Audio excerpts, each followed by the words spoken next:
sun illuminates the eyes behind these tinted lens. Deep within your mind is hidden gems. Take the time to dig. Number 2 is you gotta realize that putting yourself first is a great act of self-love. Now, I'm not talking about this from an aspect of you having kids and you decide, you're not gonna put your kids first, you're gonna put yourself first, and so you're just gonna do whatever and disregard them. I'm not speaking from that aspect. I'm speaking from an aspect of just life and spirituality and in general. You know what I'm saying? Putting yourself first is an act of self-love. When you're not allowing nobody to be ahead of you in your own life, that's the utmost respect and love that you can show yourself, because that way you can govern what you want to put your energy into, who you want to put your energy into, and where you want to place your love, where you want to give your love, where you want to distribute it. Because if you always putting everybody else before you put yourself, then by the time it's time for you to give yourself love and energy and attention that you need, you ain't got no more. You on an empty tank because you don't put everybody else before you put yourself. So you done loaned everybody else money when you needed the money to pay your bills. You don't listen to everybody else sob stories and they done drain you energetically, but when it's time for you to have somebody to talk to, you ain't got nobody because everybody running you for it. That's a gift and a curse, because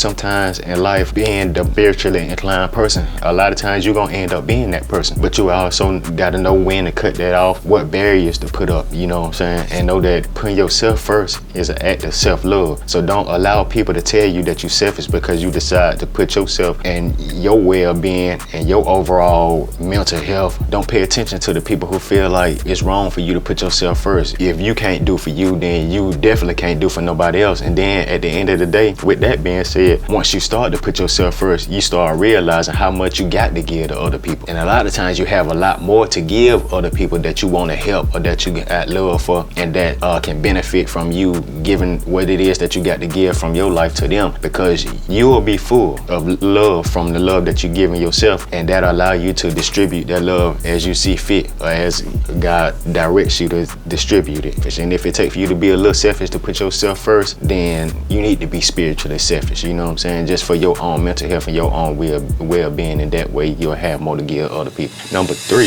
The sun illuminates the eyes behind these tinted lens. Deep within your mind is hidden gems. Take the time to dig. Always so conscious with no conscience, feel unconscious still. How can we budget trying to bond all these monthly bills? They taught us lies about the world that really wasn't real.